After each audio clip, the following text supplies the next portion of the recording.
Good morning, guys. Captain Dylan Hubbard here at Hubbard's Marina with another 39-hour fishing trip catch. Another haul from us here at Hubbard's Marina. It was a little bit tougher this trip. Unfortunately, ran into our first bit of a struggle on these red snapper trips, but still ended up putting together a nice catch of fish. Just had to work a little harder and keep grinding it out. But it looks like you guys put together, all in all, a pretty decent catch of fish, huh? Yeah, it almost always adds up, but we did struggle a lot of the trip. We had one good mangrove spot at night. The rest of it was picky, and hit a couple of good grouper spots during the day. And the red snappers just never really fired off for us. We got a few here and a few there, but they never all came in at one time. Yeah, it was never an all-out crazy bite, but just kind of worked through it, picked at them, and ended up putting together a nice catch. I see a lot of mahi in here. I know I talked to one gentleman on the dock that said he has 7 mahi. Were those all chicken dolphins that came off of one spot? Yeah, they were chickens. We found some floating debris out there in an old weed line, and there was mahis and little jacks, triple tails. Wow. It was lit up. We didn't see the triple tails at first. We drove over to see what the debris was, and it was covered up in triple tails, but we spooked them when we pulled up to it. That's cool. I know we were talking to someone, it was Captain Steve Pappin on the radio show, and he said when he runs across that stuff offshore, there's always mahi and stuff on it, but he'll grab a jig and drop it down like 100 feet underneath that, and he'll pick up big wahoo that way. Oh, really? Isn't that crazy? That'd be cool to try. There was a ton of fish on that. It was about a 2-foot by 2-foot box that was just loaded with fish. And everybody's throwing surface plugs and small baits for the mahi, right? Yeah. Nothing deep for those wahoo. No, we didn't do any jigging. That's cool.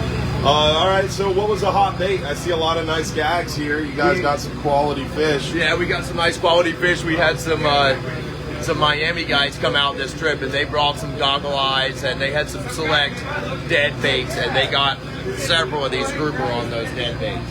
Nice. So the big dead baits, the bonita strips, the mullet, that kind of thing was a good option? Goggle eye, mullet, and at least the 2 big ones came off a big dead bait this trip. Big dead bait was the hot option. All right. Well, that's cool, man. I appreciate it, Will. Yes, sir. Let's go out and do it again today. Woo. Nice pile. All right, you guys heard it from Will. They had a pretty decent catch of fish. Just had to work a little bit harder at it and ended up putting together a nice grade and a nice pile.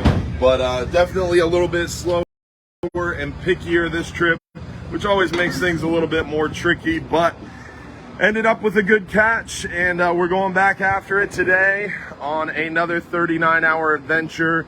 Remember, guys, Captain Dave is running these Sunday trips. We've got Captain Brian on the Friday trips, and then Tuesday is mostly Captain Garrett, but today we've got a celebrity guest.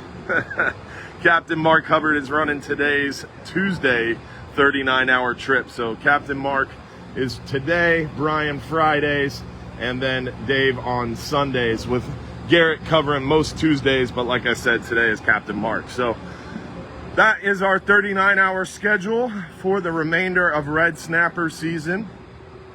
Looking forward to tons more options. Also want to give you an update. Yesterday, the Flying Hub 2, Captain Joe was out there on the Flying Hub 2 12-hour extreme trip, and they absolutely stroked the fish.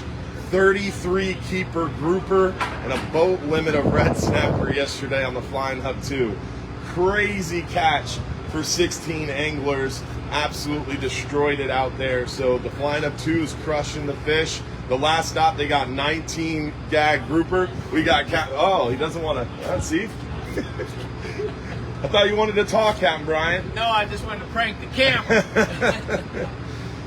So as I was saying, the Flying Hub 2 did really well yesterday, and they are definitely getting a lot of big fish on that Flying Hub 2 12-hour extreme trip.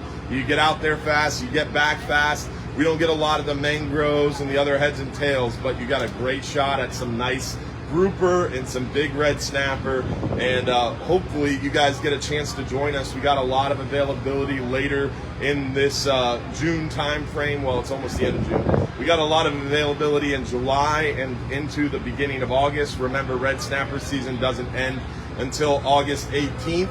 And remember, this year we have gag grouper open through the end of the year. This is not going to be the same next year, so get in on these gag grouper this year before December 31st. Make sure you get a chance to capitalize on that and take advantage of the good bite of fish we're seeing in deep water. Like I said, this trip was a little bit pickier. We had to work a little harder for it, but ended up putting together a decent catch. Today we're going back after it again.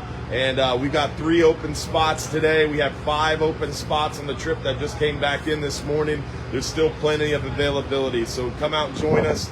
Don't forget, Friday morning we have our Fox 13 news segment, 8:15 a.m. Saturday morning from 6 a.m. to 8 a.m. we have our Real Animals radio show. And then Sunday night, every Sunday night, we've got our live stream show, 8:30 p.m. Y'all have a great day, tight lines, and don't forget, if you're too busy to go fishing, you're just too darn busy.